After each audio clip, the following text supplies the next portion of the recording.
13절을 한번 읽어주시기 바랍니다. 13절 시작. 저희에게 이 시대에 기록된 바 내 집은 기도하는 집이라 일거름을 받으리라 하였거늘 너희는 강도의 교회를 받는 자도다 하시니라. 아멘. 자, 그래서 여기서 내 집은 이제 성전을 가리킵니다. 성전. 지금 우리말로 하면 교회를 가리키는 거예요. 그래서 내 교회는 모든 사람들이 기도하는 곳이다라는 거예요. 요것을 여러분이 좀 딱 이렇게 좀 이해를 먼저 하셨으면 좋겠습니다. 그래서 교회라고 하는 것은 기도하는 것이다. 또 요걸 조금 바꿔서 말하면 교회라고 하는 것은 예배하는 곳이다.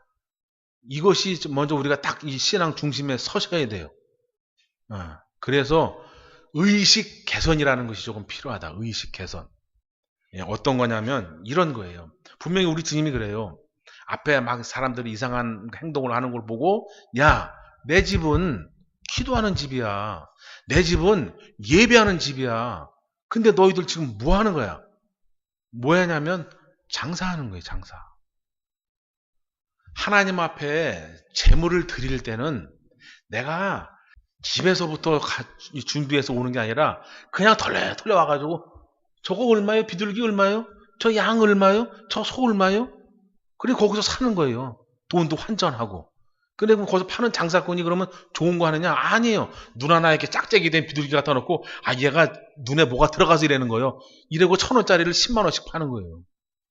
그리고 소도 막 금방 내일 죽을 소 갖다가 좋은 거라고 속여가지고 막 팔고. 이런 일이 교회 앞에서 벌어지는 거예요. 그럼 그들도 마찬가지로 그냥 뻔하면서도 그냥 싼 거 갖다가 드리긴 드려야 되겠고 그러니까 그냥 대충 주고 그냥 사고 그러는 거예요. 없는데도 좋은 게 드리려는 게 아니거든요. 내 형편에 맞게. 나는 비둘기도 못 드린다. 그러면 고운 가루, 뭐 쉽게 말하면 밀가루 이 조금이라도 내가 가장 아껴두고 좋은 밀가루를 하나님 앞에 드리는 거예요. 내 형편에 맞게. 근데 이들은 그렇지 않다 이거예요. 그럼 지금은 우리가 이렇게 하느냐? 우리는 이렇게 하진 않죠. 우리는 이렇게 하잖아요. 그럼 뭐 하냐? 자, 왜 인식 개선, 의식 개선이 왜 필요하느냐? 자, 여러분 잘 보세요. 우리 교회가 만약에 한 1,000평 정도 됩니다. 성도가 한 3,000명 정도 되고, 제 밑에 있는 부목사들이 전부 다 해외 유학하고, 제 얼굴은 주일 예배만 겨우 볼 수 있고, 그러면 여기에 하나님이 더 역사하시는 걸까요? 우리는 그래요. 목사님들도 그러니까 가끔 보면은 큰 교회 가면 더 막 이렇게 경건해지고 도대체 왜 사람들이 큰 교회는 하나님이 계시고 많은 성도가 있으면 하나님이 계시고 목사님의 스펙이 좋으면 하나님이 크게 쓰시는 종이고 왜 이렇게 생각을 하냐 이거예요. 이게 그 똑같은 사건이라니까 이게. 그래서 우리 현재에 우리가 이 말씀을 받아들일 때는 의식 개선이 필요하다 이거예요. 꼭 큰 교회만 하나님이 계신 게 아니고 성도가 많아야만 하나님이 역사하는 게 아니고 목사님 스펙이 좋아야만 말씀이 좋은 게 아니다 이거야. 아니요. 주의 종이나 여러분에게는 영성이라는 것이 있어야 되는 거고 그 영성이 신실할수록 하나님이 역사하시는 겁니다. 영성이 신실하면 그럼 지하에 있는 목사님은 하나님이 버리신 목사님입니까? 안 그래요. 우리 예수님이 그러잖아요. 이 천하보다 한 영혼을 더 귀히 여긴다고. 그럼 지금 잣대로 예수님을 빗대보면 예수님도 실패자예요. 겨우 성도가 12명밖에 안 돼요. 교회도 없었고 떠돌이 매일 돌아다니면서 예배드렸어요. 예수님도 실패한 분이에요. 그러면 지금 사람들은 그렇게 생각한다니까요.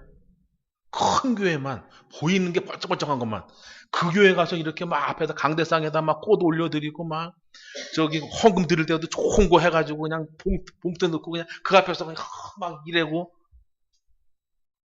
아니 작은 교회면 그냥 뭐 찌그러지고 막 놓아도 되는 거예요? 어디 그랬냐 이거 어디 그래? 이게 우리가 이 생각 자체가 너무 상했다 상해. 그래서 큰 교회나 작은 교회나 크게 중요한 게 아니다니까요. 내 집은 기도하는 곳이고 내 집은 예배하는 곳이다 이거예요. 그래서 하나님이 쓰시는 교회인지 안 쓰시는 교회인지 기도를 통해서 예배를 통해서 판단하고 분별해야지 왜 겉대기 가지고 분별하냐 이거예요. 예, 그렇게 좀 우리가 의식을 개선했으면 좋겠습니다. 그래서 큰 교회가 아니라 교회가 영적으로, 질적으로, 영성적으로 서 있느냐, 이렇게 보고 판단, 분별하셨으면 좋겠습니다. 자, 그래서 이제 매매하는 모든 자들을 내어 쫓는다 그래요. 그래서 여기서 성전에, 세상에서 매매가 아니라 교회 앞에서, 성전 앞에서 매매를 하는 거예요. 근데 이런 일이 이때만 있는 게 아니라, 2000년, 지금으로 말하면 2000년 전이죠. 이때만 있는 게 아니라 지금도 있고, 지금만 있는 게 아니라 앞으로도 있다, 앞으로도. 이게 어디냐면, 요한계시록을 한번 보시겠습니다. 요한계시록 18장 13절. 예, 다 찾으셨으면 시작. 들깨와 향료와 나무와 향유와 유향과 포도주와 감람류와 고운 밀가루와 밀과 소와 양과 말과 새와 중간과 사람의 영혼들이라. 예, 그래서 그 18장 전체를 보면 이제 무역이라고 하는 거예요. 무역. 뭐 여기서는 이제 매매지만 무역. 그러니까 앞으로 많은 이제 물건을 사고 팔 때 맨 마지막에 무엇까지 있습니까? 예, 사람의 영혼을 사고 판다 그래요. 입고 먹고 마시는 거, 돈 때문에 내 생각, 내 가치관, 내 사고방식도 상대방한테 판다 이거예요. 앞으로 이 시대는 사람의 영혼까지 판다라고 이렇게 되어 있는 거예요. 그런데 이것이 사람의 영혼까지 파는 것이 어느 날 갑자기 이렇게 딱 돌출되는 것이 아니라 그 이전서부터 교회가 썩어가고 병들어가니까 이런 일들이 교회 안에서 세상 밖에서까지 일어나게 되더라 이거예요. 그런 일단 연결고리 계시된 사건을 설명을 드린 겁니다. 그래서 여러분 우리가 앞으로 살아가실 때도 많이 내 영혼은 내 겁니다. 누구한테 팔아서는 안 돼요. 내 영혼도 내 생각도 내 몸도 내 거다 내 거. 내가 주관자고 내가 주인이다. 자, 그래서 이제 만민이 기도하는 집이다. 그러면서 이제 매매가 있었다라고 설명해 주시는 거예요. 자, 그다음에 이제 같은 동일한 사건인데 마가복음이 있습니다. 마가복음을 한번 보시겠습니다. 조금 몇 장만 넘겨보시면 마가복음 11장입니다. 18절 한 절만 읽어주시겠습니다. 시작. 대제사장들과 서기관들이 듣고 예수를 어떻게 멸할까 하고 패하니 이는 우리가 다 그리 좋은 여러므로 그를 두려워함일러라. 네, 두려워함일러라 그래요. 그가 누구일까요? 그. 네, 예수님이시죠. 예수님. 네. 지금 현재 이 사건이 등장하는 것은 거의 예수님의 공생의 이제 말미입니다. 네, 말미인데 예수님이 성전에서 아픈 사람들이 이제 나오는 거예요. 성전에서 나온다는 얘기는 불신자가 아니겠죠. 그죠? 주를 믿고 주를 기다리는 사람들이에요. 근데 그 중에 아픈 사람이 있는 거죠. 그 아픈 사람들이 이상한 막 소식을 듣고 소리를 듣고 뭐지 하면서 나온 거예요. 그래서 예수님이 보시고 불쌍히 여겨서 그를 고치는 거예요. 그 고치는 게 왜 두려운 일이냐 이거예요. 그리고 예수님이 성전은 매매하는 데가 아니요. 기도하는 곳이야. 예배하는 곳이야. 이 가르침이 왜 두렵냐 이거예요. 그래서 결국은 뭐냐 이들은 두려워서 꾀를 내는 거예요. 꾀를. 어떻게 저분을 우리가 죽일까? 어떻게 우리가 저분을 내 눈에서 없애버릴까? 이걸 꾀하는 거예요. 그러면 여러분 여기서 우리가 이걸 아셔야 되는 거예요. 알곡이 있고 쭉정이가 있는 겁니다. 알고 있고 쭉정이가 있는 거예요.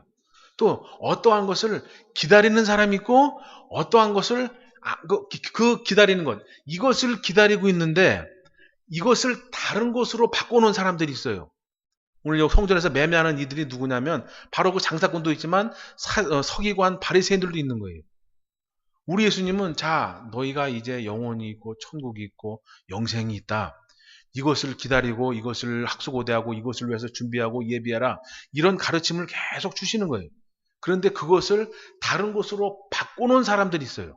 그게 이 장사하는 자들이고 바리새인들인 거예요. 근데 그 바꿔놓은 것을 눈치채지 못하고 그것만 기다리는 사람들이 있어요. 그것만 바랬던 사람들이 있고. 그런데 그 바랬던 사람들이 실상을 알고 나니까 뭐야? 난 여지껏 나의 삶을 헛살아 왔네? 그럼 내가 잘못된 거네? 내가 잘못된 걸 감추기 위해서는 제도를 죽여야 되겠다라는 거예요. 바로 이런 거예요. 바리새인 서기관 이들이 썩으니까 자기들의 그 거짓된 것을 감추기 위해서 이상한 교리를 만들어내고 이상한 교리를 따르는 자들을 갖다가 눈 감긴 채 끌고 가는 거예요. 근데 예수님이 오셔서 그들의 눈을 떼어놓으니까 자기들이 두려운 거예요. 또 그들 역시도 두려운 거예요. 내가 배운 거하고 다르네? 이게 아니네?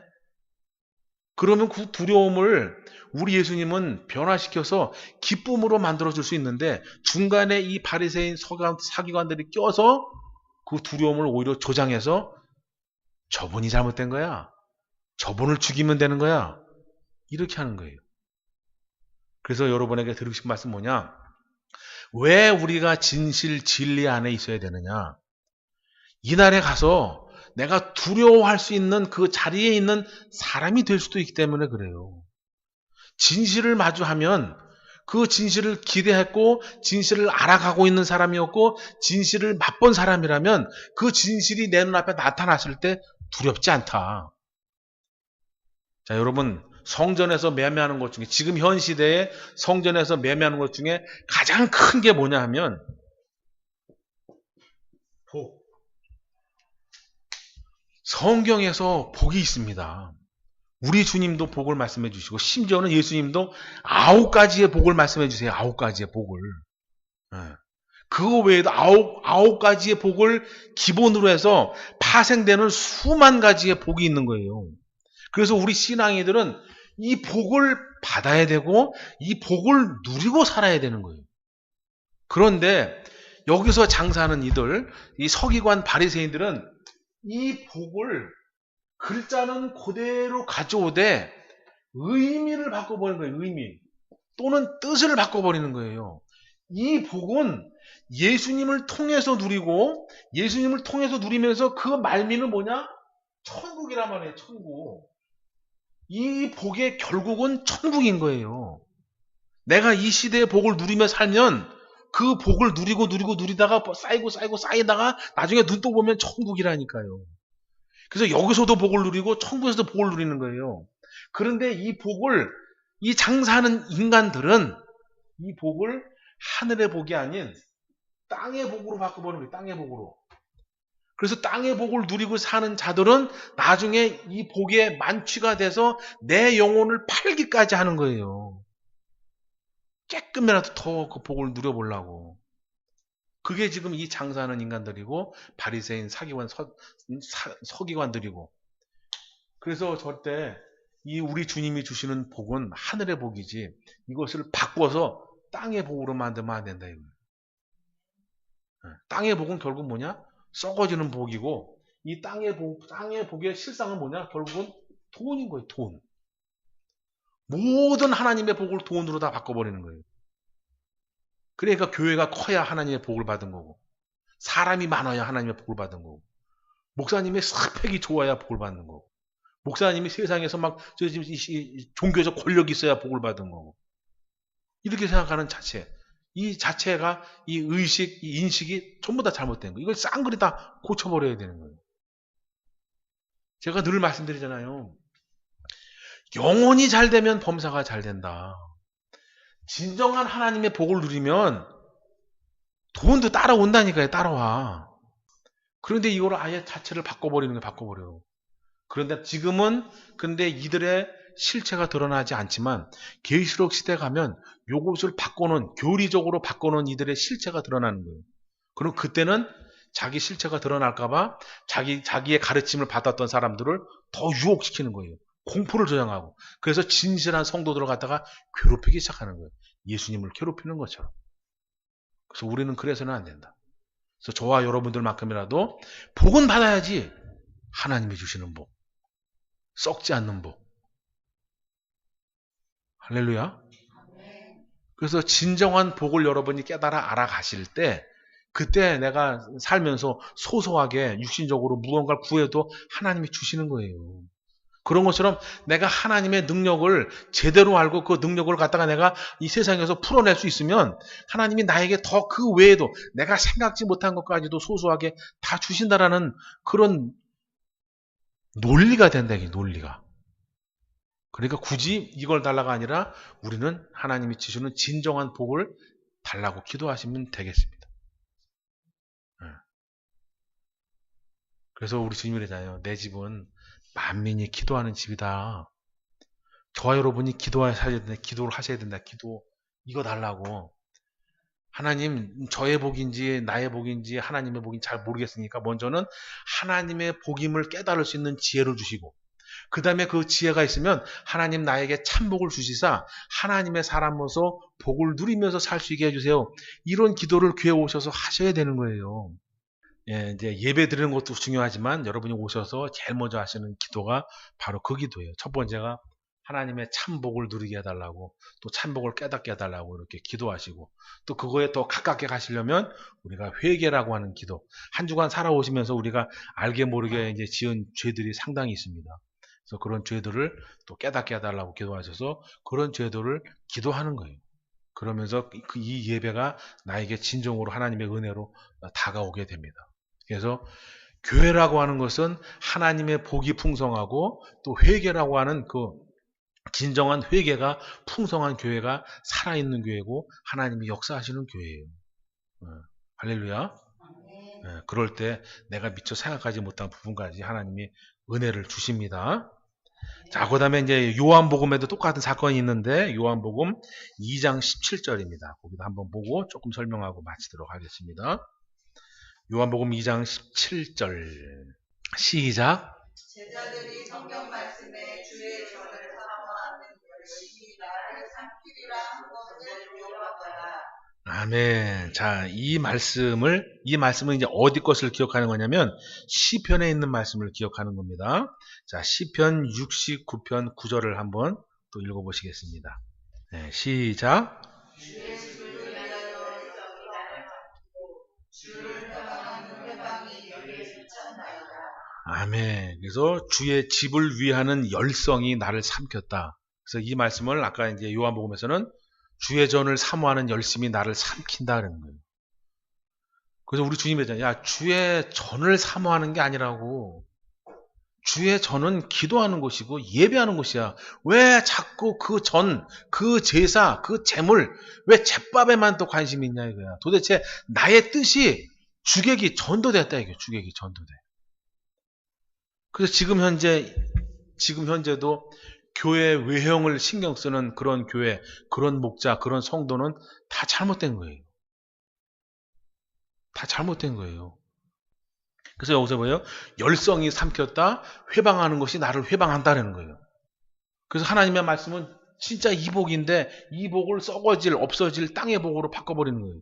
교회 나오면 무조건 잘 된다, 교회 나오면 뭐가 된다, 이런 식으로 자꾸 이 절에서만 말하는 것 같다가 다른 사이비에서 말하는 걸 교회에서 말한다 이거예요. 절대 그렇지 않습니다. 그래서 오늘 본문 말씀에도 뭐냐면 주의 전을 즉 외형 보이는 거 겉껍데기를 사모하면 결국 나도 죽고 너도 죽고 다 죽는 거예요. 그래서 여러분이 인식을 개선하고 의식을 개선할 게 뭐냐? 아, 교회는 우리가 함께하는 곳이니까 내가 솔선수범해서 뭐 청소도 하고 이렇게 서로 깨끗하게 이렇게 유지 관리하면 되는 거고 실질적으로는 기도하는 곳이고 예배하는 곳이구나. 이렇게 하시면 됩니다. 그래서 주의 전이 나를 삼키겠다. 그래서 지금 이때나 지금 현대 교회나 너무 보여지는 거에 의해서 우리가 이제 좀 신앙의 길을 잘못 들어서서 가고 있다. 네, 절대 그렇게 해서는 안 되고 우리가 다시 초대교회로 돌아와서 예배라고 하는 것은 하나님을 향한 나의 마음이구나. 그래서 내 마음이 하나님을 향해서 바로 서자. 이렇게 나아가시면 되겠습니다.